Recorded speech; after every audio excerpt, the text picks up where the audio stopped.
नमस्कार, मैं हूं आपके साथ मेघा कौशिक और आप देख रहे हैं जवाब तो देना पड़ेगा। किसी भी देश की ताकत उस देश के युवा होते हैं, लेकिन यही युवा जब बहक जाता है तो वो ना केवल खुद को बल्कि अपने समाज को और देश को नुकसान पहुंचाने लगता है। कुछ ऐसा ही हो रहा है पिछले 3 दिनों से हमारे देश में। जिन हाथों में किताबें होनी चाहिए उन हाथों में पत्थर हैं। जो पैर दौड़ की प्रैक्टिस कर रहे थे उन्हीं पैरों से कुचली जा रही है देश की संपत्ति। अपने भविष्य को कुचल रहा है ये युवा, अपने इन सपनों को कुचलता दिख रहा है।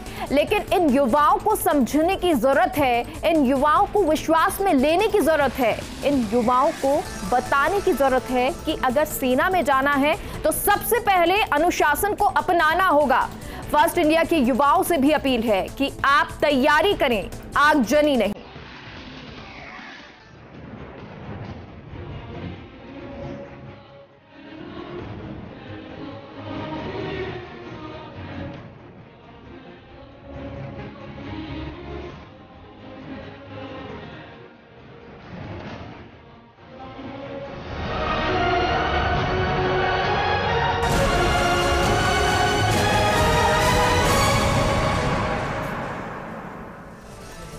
जब से सरकार ने ये घोषणा की, ये प्लान जो है वो बताया, तब से 3 दिन से तस्वीरें जो सामने आ रही हैं पूरे देश भर में, वो तस्वीरें हैं आगजनी की, पटरी तोड़ने की। लगातार जो हिंसा है वो हो रही है। आपको तस्वीरें दिखाते हैं। सबसे पहले 3 तस्वीरें हैं बलिया, लखीसराय और समस्तीपुर की। यहां पर ये तस्वीरें देखिए, जो युवा जो सेना में जाने की एक सपना देख रहा था, सेना में जाने की तैयारी कर रहा था, वो किस तरह से आगजनी कर रहा है, किस तरह से तोड़फोड़ कर रहा है। रेलवे ट्रैक पर अब आ गया है और इस कारण बहुत सारी ट्रेनें जो रद्द हो गई हैं और किसी ऐसी ट्रेन को, कई ऐसी ट्रेनें हैं जिन्हें रोक भी दिया गया है।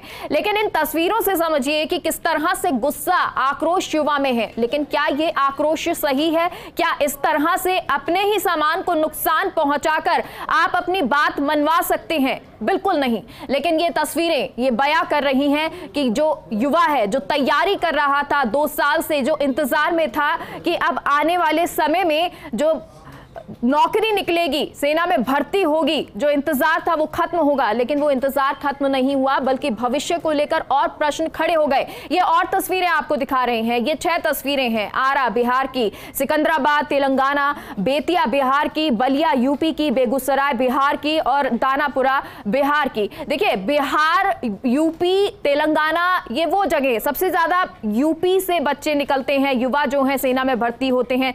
उसके बाद पंजाब की बात कर ले, महाराष्ट्र की बात कर ले, राजस्थान की बात कर ले, ये वो राज्य हैं जहां सेना में भर्ती होने के लिए युवा जाते हैं। और राजस्थान की तस्वीरें भी आपको दिखाते हैं, क्योंकि ना सिर्फ बिहार में, यूपी में इस तरह की आगजनी हो रही है, बल्कि कोटा, अलवर, सीकर, भरतपुर, चित्तौड़गढ़, झालावाड़ में भी इसी तरह की आगजनी, इसी तरह का शोर, इसी तरह का आक्रोश नजर आ रहा है। और ये राजस्थान की तस्वीरें हैं जहां पर आक्रोशित युवा नजर आ रहा है, क्योंकि 4थे नंबर पर राजस्थान है जहां सबसे ज्यादा युवा सेना में भर्ती होते हैं। इसमें इसीलिए सबसे ज्यादा आक्रोशित भी युवा यहां का नजर आ रहा है। अब सवाल ये उठता है कि जो प्लान सरकार लेकर आई है, क्या वो सही है? क्या युवा इसको सही तरीके से समझ नहीं पा रहा है, या फिर सरकार इसको सही तरीके से नहीं समझा पा रही है, या फिर ये प्लान ही सही नहीं है? और इसी खास मुद्दे पर बात करने के लिए हमारे साथ जुड़े हैं हमारे बेहद खास मेहमान। राजेंद्र मेघवाल जी हैं, कांग्रेस नेता, आशीष चतुर्वेदी बीजेपी नेता, और निशा सेन स्टूडेंट हैं, सीडीएस की तैयारी कर रहे हैं। सबसे पहले आशीष जी, आपका ही रुख करते हैं। आप सबसे पहले मोदी जो हैं प्रधानमंत्री, उन्होंने घोषणा की कि 10 लाख नौकरियां निकाली जाएंगी और उसके बाद ये 4 साल का प्लान आया। 2023 की ये तैयारी है, या बेरोजगारी की जो बात की जा रही थी वो बेरोजगारी खत्म करने की ये तैयारी? मेधा जी, सबसे पहले तो आपके चैनल को बहुत बहुत धन्यवाद कि आपने एक बहुत अच्छे विषय पर आज चर्चा रखी है। और जो आपकी हेडलाइन है पीछे, वो ये है कि तैयारी करो, आगजनी नहीं। क्योंकि ऐसा करके युवा अपने भविष्य से ही खिलवाड़ कर रहा है। प्रधानमंत्री आदरणीय नरेंद्र मोदी जी की अगर हम बात करें तो वो देश की युवाओं की चिंताओं से भली भांति अवगत हैं और उनके उज्जवल भविष्य के लिए प्रयासरत हैं। आप देखिए, युवाओं की जो एक डिमांड थी, आप देखिए 2 साल से भर्ती नहीं हो पा रही थी, तो मैं सभी आपके चैनल के माध्यम से तमाम युवाओं से शांति की अपील करता हूं और उनको ये बताना चाहता हूं कि ये जो अग्निपथ योजना है, जिसके अंतर्गत हमने भर्ती सीमा जो है, भर्ती आयु की जो भर्ती सीमा है 17.5 साल से 21 साल रखी है, उसको इस साल बढ़ा करके 23 साल कर दिया है, क्योंकि 2 सालों से कोरोना के कारण भर्ती नहीं हो पा रही थी। और अगर हम आज का बयान देखें army chief general Manoj Pande ji का, तो उन्होंने कहा है कि 2 दिन के अंदर इंडियन आर्मी के अंदर इसका नोटिफिकेशन जारी हो जाएगा। सर, लेकिन और पूरी प्रक्रिया के लिए पूरा समय दिया जाएगा। मेधा जी, मेरी बात पूरी करने दीजिए मुझे। आप देखिए, दिसंबर के अंदर तो ये उम्मीद कर सकते हैं हम कि जो अग्निवीर हैं, 46,000 अग्निवीर की ट्रेनिंग प्रारंभ हो जाएगी। तो मैं आपके चैनल के माध्यम से तमाम देश और प्रदेश के युवाओं से ये अपील करता हूँ कि वो सरकार पे भरोसा रखें, और ये बहुत अच्छी योजना है। इस योजना के मैं आपको कई लाभ बताता हूँ। आप देखिए, पहली बात तो क्या है कि जिस तरह से विपक्षी दल तमाम जो ऐसे क्रांतिकारी फैसले भारतीय जनता पार्टी की सरकार लेती है, चाहे हम सीए की बात करें, दल की बात चाहे नहीं, युवा जो है समझाना वो सड़कों पर है। नहीं, ये बताना बहुत जरूरी है। ये बताना इसलिए जरूरी है कि जब सीए आता है तब आप मुसलमानों में भ्रम पैदा करते हैं कि आपकी नागरिकता छीन ली जाएगी, जबकि ऐसा कुछ हुआ नहीं। जब कृषि कानून लाया जाता है तब आप किसानों में भ्रम पैदा करते हैं कि आपकी जमीन छीन ले जाएगी। आप देखिए, कृषि कानूनों में तो ये प्रावधान था ही नहीं। आप देखिए सरकार की मंशा क्या है। सरकार की मंशा ये है कि हमको 10 लाख नौकरियां तो जो रिक्त पड़ी हैं उसकी घोषणा की है। उसके साथ हमने आर्मी में भर्ती की घोषणा की है। 46,000 लोगों को हम भर्ती करेंगे। जो बेस्ट 25% होगा उसको सेना में नियमित किया जाएगा। और जो 75% होगा उनका क्या होगा? बिल्कुल, इस पे चर्चा होना बहुत जरूरी है। जो 75% जिसको रेगुलराइज नहीं किया जा रहा है, अगर हम बात करें जब वो सेना से निकलेगा 4 साल का अनुशासित प्रशिक्षण लेकर के, जिसमें वो फिजिकली स्ट्रांग होगा, मेंटली स्ट्रांग होगा, तब उसकी आयु अगर हम बात करें तो एवरेज आयु उसकी 22 से 23 साल के मध्य होगी। उसके पास 11,72,000 तो वन टाइम पूरा उसको पैसा मिलेगा, प्लस 11,71,000 की उसको सैलरी मिलेगी। मतलब उसके पास एक 20 लाख का कॉर्पस होगा। मेधा जी, जो आशीष जी बता रहे हैं, स्कीम जो प्लान बता रहे हैं, बहुत अच्छा बता रहे हैं, लेकिन क्यों अब युवा इस तरह सड़कों पर है? देखिए मेघा जी, एक्चुअली इस देश के अंदर जो हमारी बड़ी आबादी है और खासकर पूरे दुनिया का सबसे युवा देश है भारत, जहाँ की 67% आबादी युवा है। तो मैं आपको यहाँ बताना चाहता हूँ कि रोज़गार के परिदृश्य की बात करेंगे, ये बार बार इजराइल का एग्जाम्पल देता है। इजराइल की पॉपुलेशन सिर्फ 80 लाख है, जबकि राजस्थान की पॉपुलेशन करीबन 8 करोड़ के आसपास, और हिंदुस्तान की तो आपको पता ही है। तो यहाँ मैं बता रहा हूँ, विगत 8 वर्षों में जो सरकार ने वादे किए थे युवाओं से कि भाई हम प्रतिवर्ष 2 करोड़ रोजगार देंगे, 16 करोड़ रोजगार मिले नहीं। और अभी एक रिपोर्ट में खुलासा हुआ कि करीबन 45 करोड़ बेरोजगारों ने तो नौकरी ढूंढना बंद कर दिया। और सेना के अंदर, सेना और रेलवे हमारे 2 सबसे बड़े रिक्रूटमेंट होते हैं, जिसमें केंद्र सरकार की तरफ से। आप देखिए रेलवे की क्या हालत है और सेना की क्या हालत है। सेना में भर्ती हो नहीं रही। जो युवा एक देश की सेवा का सपना देखता है। और फिर मैं आपको बताना चाहता हूँ, हमारे जो किसान, हमारा 12 सैनिक है, वो पूरे देश को खाद्यान्न सुरक्षा देता है और उसका बेटा सीमाओं पर जाकर इस देश की रक्षा करता है। आज आप देखिए, पहले किसानों को तबाह किया, अब इन्होंने युवाओं के ऊपर तलवार लटका दी। अरे भाई, मैं फिर आपके चैनल के माध्यम से युवाओं से अपील करना चाहता हूँ कि देखिए, कोई भी आंदोलन हो, गांधीवादी तरीके से हो, बहुत ही सकारात्मक तरीके से हो, अपनी बात को सही मंच पर रखा जाए। लेकिन ये जो आगजनी की या जो तोड़फोड़ की है, सरकारी संपत्ति को या निजी संपत्ति को नुकसान ना पहुंचाए, मैं उनसे अपील करता हूं। युवा अपने आंदोलन को बहुत ही अनुशासित और बहुत ही संयमित तरीके से करें, और इस सरकार को झुकाने के लिए, जैसे किसानों ने इस सरकार को झुकाया, वैसे इस देश का युवा भी इस सरकार को झुकाएगा, और मोदी जी को यह फैसला बदलना पड़ेगा। अब मैं आपको इस योजना के बारे में बता दूं। इस योजना के अंदर आप मुझे एक बात बताइए, 21,000 रुपए मिलेंगे कट के पहले साल में।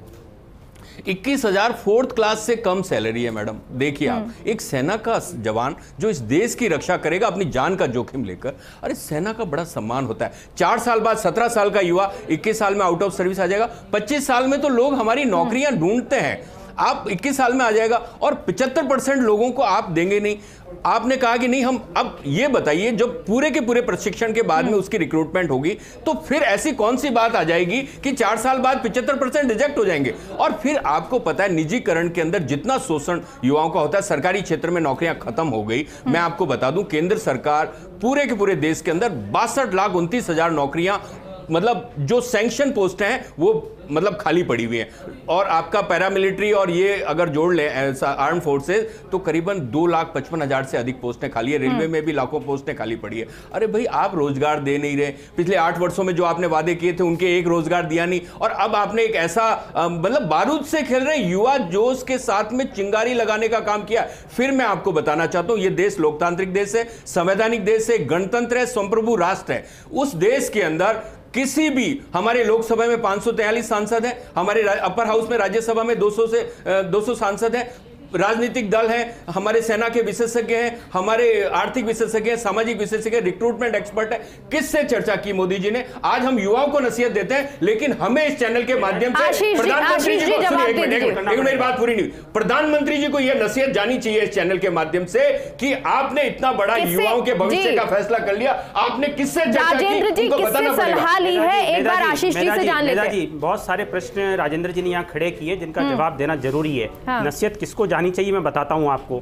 आप देखिए जो 75% लोग हैं जो कि सेना में जिनको नियमित नहीं किया जा रहा है, अभी राजेंद्र जी बात कर रहे थे कि साहब 25 साल में तो युवा नौकरी ढूंढता है। हम यही तो कह रहे हैं, जब 25 साल में जब आप कह रहे हैं कि युवा नौकरी ढूंढता है, राजस्थान में आपने 50 लाख 60 लाख की बेरोजगारों की फौज खड़ी कर रखी है, आप उनको नौकरी दे नहीं पा रहे हैं। अरे चुप रहिए आप, चुप रहिए, शांति सुनिए, सुनिए तो सही। देखिए मेगा जी, अगर राजस्थान की बात करेंगे तो मैं इनको आंकड़ों के साथ जवाब दूंगा। आप देखिए देश के अंदर हो रही है, यूपी बिहार का बच्चा आगे यहाँ पे परीक्षा दे रहा है, यहाँ की परीक्षा देते हैं यूपी बिहार के बच्चे। आप देखिए ना, सबसे ज्यादा अगर सरकारी क्षेत्र के अंदर नौकरियां खाली पड़ी है यूपी बिहार मध्य प्रदेश कर पा रहे हैं। हर एग्जाम में 16 लाख बैठ रहे हैं। क्यों बैठ रहे हैं? क्योंकि उनके पास नौकरियां नहीं है। मैं बिल्कुल इस पे बात करता हूं। क्या कहता है युवा, क्या कहता है, उसको भी सुनना जरूरी है। निशा सेन हमारे साथ है, सीडीएस की तैयारी कर रही है।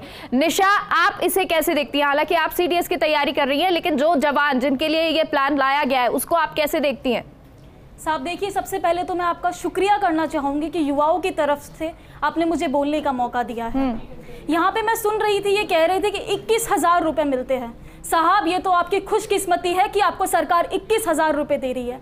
आज का एक ग्रेजुएट इंजीनियर जिसको केवल 10,000 में महीने के लिए नौकरी में रखा जाता है, आपके लिए उसके पास तो कोई सवाल नहीं होंगे।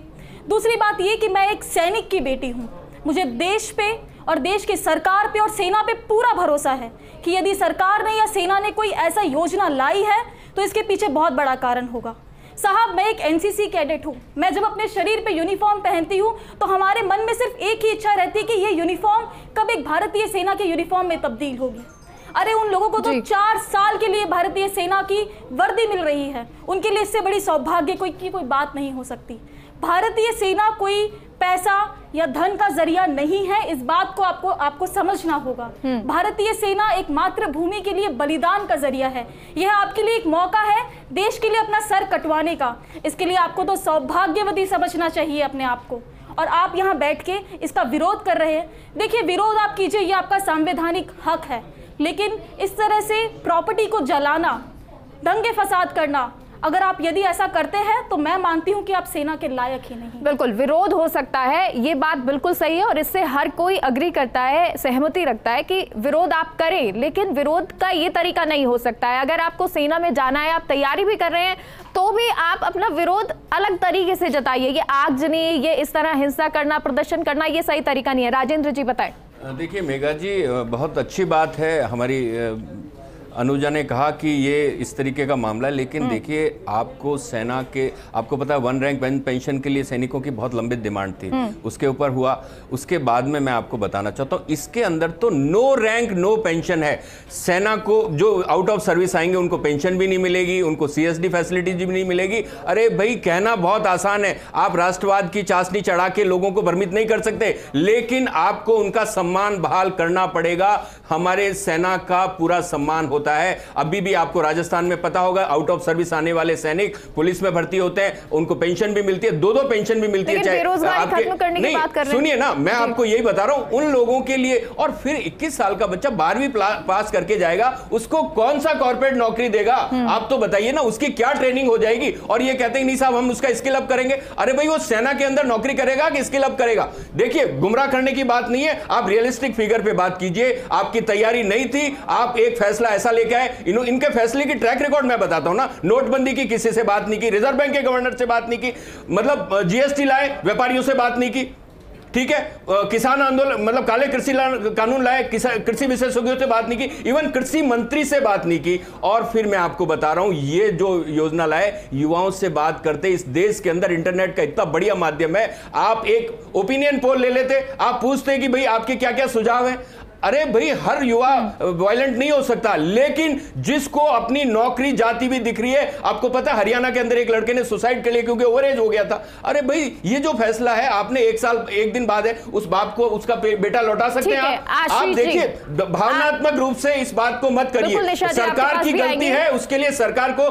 कोसना जरूरी है, सरकार सुधार करे इस बात पे। बहुत सारे लोग का ये कहना है कि पायलट प्रोजेक्ट आना चाहिए, क्या पायलट प्रोजेक्ट नहीं आना चाहिए? देखिए मेधा जी, जहाँ तक बात करें भारतीय रक्षा की बात करें तो सेना कांग्रेस के लिए कोई प्रायोरिटी कभी रही नहीं है। चाहे हम सेना, अरे सुनिए तो सही, आप सुनिए तो सही, अरे सुनिए तो सही, आपके साथ आप बीच में क्यों बोलते हैं, आप बीच में क्यों बोलते हैं? आप चुप रहिए ना, अरे चुप रहिए ना। आप 2004 से 14 तक रहे, आप वन रैंक पेंशन कौन लेकर के आए बताइए ना, आप लेकर के आए कि वन रैंक पेंशन? सारे आम कम्युनिस्ट सेना के पास खत्म हो गए थे, सुनना पड़ेगा आपको। अरे देश में जो दुर्गति करी है ना जनता ने आपकी, आपको सुनना पड़ेगा। आप प्रमुख विपक्षी दल भी नहीं है आप, अरे आप बहस कर लीजिए, बहस कर लीजिए,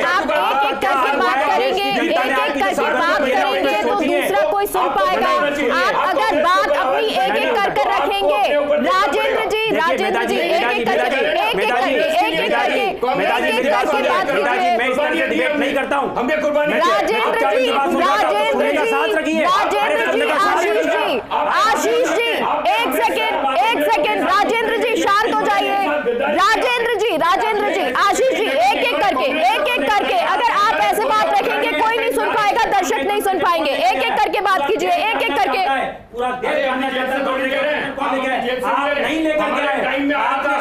देखिए अगर आपको लड़ना है निशा जी को सुन लेते हैं, आप दोनों शांत हो जाइए, निशा जी को सुनते हैं। निशा जी आप बोलिए, आप दोनों शांत हो जाइए। राजेंद्र जी, आशीष जी शांत हो जाइए, निशा जी को सुनते हैं। एक एक करके सुनना पड़ेगा, एक एक करके आपको बात रखनी पड़ेगी, एक एक करके बात रखनी पड़ेगी।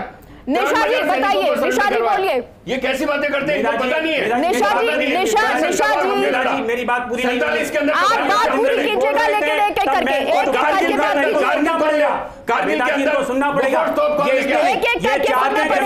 ना सुने निशा जी, इतनी कमजोरियां हैं आपकी कि आप चाहते नहीं कि जनता आपकी बात सुने। आप बताइए, राजेंद्र जी, आशीष जी, निशा जी बोलेंगी। निशा जी बोलिए।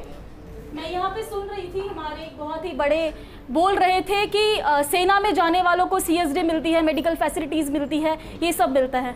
अरे साहब अगर आपको फैसिलिटीज़ चाहिए, आपको पैसे चाहिए, आप प्राइवेट सेक्टर में जाइए ना। सेना एक फैसिलिटीज़ के लिए नहीं है, सेना यहाँ माँ भारती के लिए अपना शीश झुकवाने के लिए है। एक सैनिक वो नहीं होता जो माँ भारती का शीश नीचे कर दिया उसकी इज्जत पे आंच आने दे। एक सैनिक वो होता है जो माँ भारती के लिए अपना शीश कटवा दे। और यहाँ आप बात कर रहे हैं कि बच्चों ने सुसाइड किया। एक भारत का सैनिक इतना कमजोर कभी नहीं हो सकता कि वो इतनी सी बात पे सुसाइड कर ले। क्या सिर्फ यही एक जरिया है माँ भारती के लिए काम करने का? और भी बहुत सारे साधन, आप वहां जाइए। मेरा उनसे यही कहना है। एक और सवाल मेरा आपसे है, क्या आप ये चाहेंगे कि 16 साल एक सैनिक या उसके बदले 4 एडिशनल सैनिक? साहब देखिए, जहां 16 साल में एक सैनिक काम करता था वहां 16 साल में 4 सैनिक आएंगे। आप ये देखिए बेरोजगारी कितनी कम होगी उसकी, उनको सैलरी दी जाएगी। राजेंद्र जी, आशीष जी, पहले आप एक बात क्लियर कर लीजिए, आप दोनों क्लियर कर लीजिए, क्योंकि रोड पे युवा लड़ रहा है, हम लड़ने के लिए नहीं है, हम युवाओं को समझाने के लिए। आप एक एक करके बोलेंगे। पहले राजेंद्र जी फिर आशीष जी, पहले राजेंद्र जी फिर आशीष जी। राजेंद्र जी, भाई इन्होंने कहा कि युवा को मतलब देश की सेवा के लिए, अरे भाई देश की सेवा तो है ही, लेकिन उसका सम्मान भी तो बहाल करना पड़ेगा। आज CSD फैसिलिटी है, चाहे कोई भी फैसिलिटी है, चाहे सैलरी है, आप उसको कभी भी इस तरीके से भ्रमित नहीं कर सकते। विदेशों में क्या मिलता है, और विदेशों से हमारी पॉपुलेशन की कंपैरिजन नहीं कर सकते। इस देश की समस्या बेरोजगारी है, बेरोजगारी को निपटने के लिए अगर ये तरीका है, और फिर 4 साल की बात करते हैं। मैं कहता हूं इस देश की जो क्लाइमेटिक कंडीशन है, आप नॉर्थ में जाइए डिफरेंट है, आप वेस्ट में जाइए डिफरेंट है, ईस्ट में जाइए, साउथ में जाइए, चारों जगह डिफरेंट। 4 साल में क्या सैनिक उन चारों टोपोग्राफी में काम कर लेगा? ठीक है राजेंद्र जी, लेकिन अभी जरूरी ये है कि जो आगजनी युवा कर रहा है, जो विरोध कर रहा है, उसको समझाया जाए, उसको ये बताया जाए कि ये आगजनी नहीं करनी है। अगर अगर सेना में आपको समस्या आ रही है तो आप बात कीजिए। आशीष जी देखिए मेधा जी, अभी राजेंद्र जी बात कर रहे थे, इजराइल की बात कर रहे थे। पहली बात तो ये कि इनको पता होना चाहिए कि इजराइल के अंदर मैंडेटरी कंपलसरी है कि आप उनकी जो आर्म ट्रेनिंग वो सबको लें। भारत की चूंकि पॉपुलेशन इतनी ज़्यादा है तो ये संभव नहीं है। आप देखिए, जैसे अभी निशा जी बता रही थी कि 16 साल के अंदर आप देखिए हर 4-4 साल के पीरियड में बहुत सारे ऐसे अग्निवीर होंगे जो सेना से रिटायर होकर के समाज के अंदर आएंगे, जिसमें आर्मी का अनुशासन होगा, जो मेंटली स्ट्रांग होंगे, जो फिजिकली स्ट्रांग होंगे, जिनमें एटीट्यूड अच्छा होगा, देश सेवा का जज्बा होगा। और बिल्कुल सही बात कही कि आर्मी में हम सर्वोच्च बलिदान के लिए जाते हैं। आप देखिए रोजगार के लिए तो मनरेगा भी है, बहुत सारी चीज़ें। और देखिए हम तो अपील करना चाहते हैं जो 75% जो लोग देखिए जो सेना से रिटायर होकर के वापस आ रहे हैं। आप देखिए भारत सरकार ने सुनिए तो सही ना राजेंद्र जी, आप सुनते नहीं है। देखिए सुनिए मेधा जी देखिए मैं इनकी बात के बीच में नहीं बोल रहा था, आप मेरी बात सुनिए।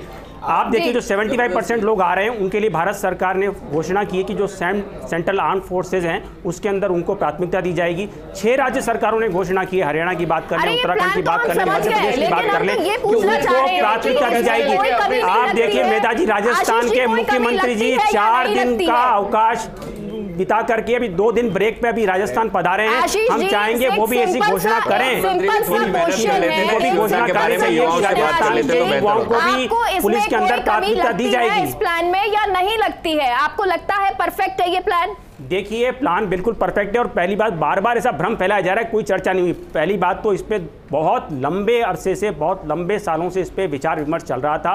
2 साल का जो गहन चिंतन मंथन हुआ है उसके बाद ये आया। और ये कोई पॉलिटिकल प्रपोजल नहीं है कि इसको राजनीतिक दलों ने तैयार किया। ये पूरा प्रपोजल जो है वो आर्मी द्वारा ही तैयार किया गया, उनके द्वारा प्रस्तुत किया गया, जिसकी रिकमेंडेशन को भारत सरकार ने माना है। राजेंद्र जी, आप ये मानते हैं कि ये सही नहीं है, युवाओं के साथ आप खड़े हैं, लेकिन युवाओं के लिए आपने कहा भी, स्टार्टिंग में आपने कह दिया कि इस तरह आगजनी नहीं होनी चाहिए। अगर आप युवाओं के साथ खड़े हैं, सरकार से ये कहते हैं कि ये प्लान सही नहीं है, जो कमी है वो बताइए। मैंने कमी आपको बताई ना कि एक तो 4 साल का पीरियड बहुत कम समय है, दूसरा उनका सैलरी स्ट्रक्चर है वो बहुत कम है, तीसरा जो उसको 17 साल के बच्चे का जो कि 12वीं पास करके जा रहा है और वो जब आउट ऑफ सर्विस आएगा तो उसके पास में मेरे ख्याल से टैक्सी चलाने से या ट्रैक्टर चलाने के अलावा कोई रोजगार होगा नहीं। तो यहाँ पर इस सरकार को ये देखना चाहिए कि वो एक कॉम्प्रिहेंसिव कोई प्लान लेके आती, विशेषज्ञों से बात की, टेक्नोक्रेट से बात करते, सामाजिक क्षेत्र के लोगों से बात करते, रिक्रूटमेंट एक्सपर्ट से बात करते। सरकार ने तैयारी नहीं की, सरकार ने सिर्फ और सिर्फ अपने ईगो को सेटिस्फाई करने के लिए एक फैसला दे दिया। और ये फैसला भी आपको अभी पता चलेगा कि किसी मुद्दे को दबाने के लिए ये फैसला लॉन्च किया गया, जबकि इसका कोई अभी तक आपको पता होगा 8 साल के अंदर सेना में भर्तियां कितनी हुई है। मैं तो यहाँ ये जानना चाहता हूँ ना, ये सेना के बड़े तरफदारी कर रहे हैं, लेकिन सेना में आप संविदा में भर्ती करोगे यार, बड़े शर्म की बात आती है कि सेना में संविदा में भर्ती करोगे। संविदा का सामाजिक क्या स्टेटस होता है, वही उसी बटालियन के अंदर एक 4 साल वाला सैनिक होगा और एक फुल टाइम वाला सैनिक होगा, क्या उसके साथ में बिहेव होगा। अगर किसी ऑपरेशन में भी जाएगा तो आप सोचिए ना, उनके बीच में एक भेदभाव जैसी स्थिति रहेगी। तो ये हमें समझना पड़ेगा। फिर जो सैनिक वहां से ट्रेनिंग लेके आएगा और वो वहां पे आउट ऑफ सर्विस आ जाएगा कि 75% में होगा तो उसको निश्चित रूप से वो बाहर भेज देंगे। और दुर्भाग्य से अगर उसकी नौकरी नहीं लगती है वो क्या करेगा, आप बताइए मुझे। अगर उसके पास में वेपन की ट्रेनिंग है और ये देखना पड़ेगा कि यही सवाल आशीष जी से जान लेते हैं, क्योंकि यही सवाल जो है हर युवा के मन में कि 4 साल चलिए मैंने नौकरी कर ली, लेकिन उन 4 सालों के बाद मैं क्या करूंगा। आशीष जी, इसके लिए भी कोई प्लान है? बिल्कुल मेधा जी, मैंने इसको पहले अपनी ओपनिंग स्टेटमेंट में भी कह दिया, तो मैं दोबारा रिपीट कर देता हूँ। 4 साल बाद जब वो बाहर आएगा तो उसकी एवरेज एज 22 से 23 साल होगी, जिसके बैंक खाते में 20 लाख रुपए होंगे। इनको पता होना चाहिए कि वो जो एज होती है वो एज होती है जहाँ पे युवा रोजगार की तैयारी करते हैं। आप मैं बता रहा हूँ ना, नहीं बता रहा हूँ, नहीं होगा। अरे आप 11,72,000 तो उसको वन टाइम अमाउंट मिल रहा है, 11,71,000 उसकी सैलरी। बताइए आप जब सेना में रह रहे हो तो खर्चा क्या हो रहा है, बताइए। अरे नहीं होगा खर्चा यार, परिवार कैसे चलेगा उसका? नहीं ऐसा नहीं है, आप सोचिए सैलरी मिल रही है, होना चाहिए 20 लाख नहीं होगा, गलत बात है। 20 लाख का कॉर्पस होगा। ये क्या है, 20 लाख ये चाहते नहीं कि जनता सही बातें सुने, क्योंकि इनको तो क्या है कि आप गलत बात बोलेंगे तो ठीक है। क्लोजिंग कमेंट एक बार आप दे दीजिए राजेंद्र जी। राजेंद्र जी क्लोजिंग कमेंट।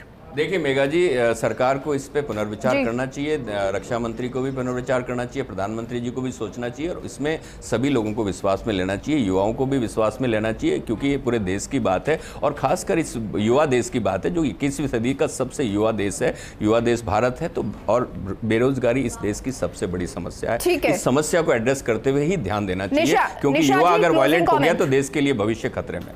जी निशा जी, क्लोजिंग कमेंट। मैं देश के युवाओं को बस मैं यही कहना चाहूंगी, 4 पंक्ति में अपनी बात खत्म करना चाहूंगी। काश मेरी जिंदगी में सरहद की कोई शाम आए, काश मेरी जिंदगी मेरे वतन के काम आए। न खौफ है मौत का, न आरजू है जन्नत की, मगर जब कभी जिक्र हो शहीदों का, काश मेरा भी नाम आए, काश मेरा भी नाम आए। ये आपके लिए एक सुनहरा अवसर है अपनी माँ भारती के लिए अपना शीश अर्पण करने के लिए। मेरा आप सभी से अनुरोध है, please go for it. Thank you. ठीक है, बहुत बहुत शुक्रिया आप तीनों का हमसे जुड़ने के लिए। और देखिए, युवा जो इस तरह आगजनी कर रहे हैं या जो इस तरह से प्रदर्शन कर रहे हैं वो ठीक नहीं है। अगर आपको कोई कमी लगती है तो उसके लिए बात कीजिए और उसके लिए सरकार से कहिए, लेकिन आगजनी मत कीजिए, इस तरह से हिंसा मत कीजिए, क्योंकि ये आपकी खुद की संपत्ति है, इसके लिए आप खुद टैक्स भरते हैं, ये आपका अपना देश है, ये जरा सोचिए। और सरकार हो सकता है इसमें कुछ और गाइडलाइन में भी बदलाव कर सके अगर उसे कोई कमी नजर आती है तो। फिलहाल के लिए खास शो में इतना ही। आप देखते रहिए फर्स्ट इंडिया न्यूज़। नमस्कार।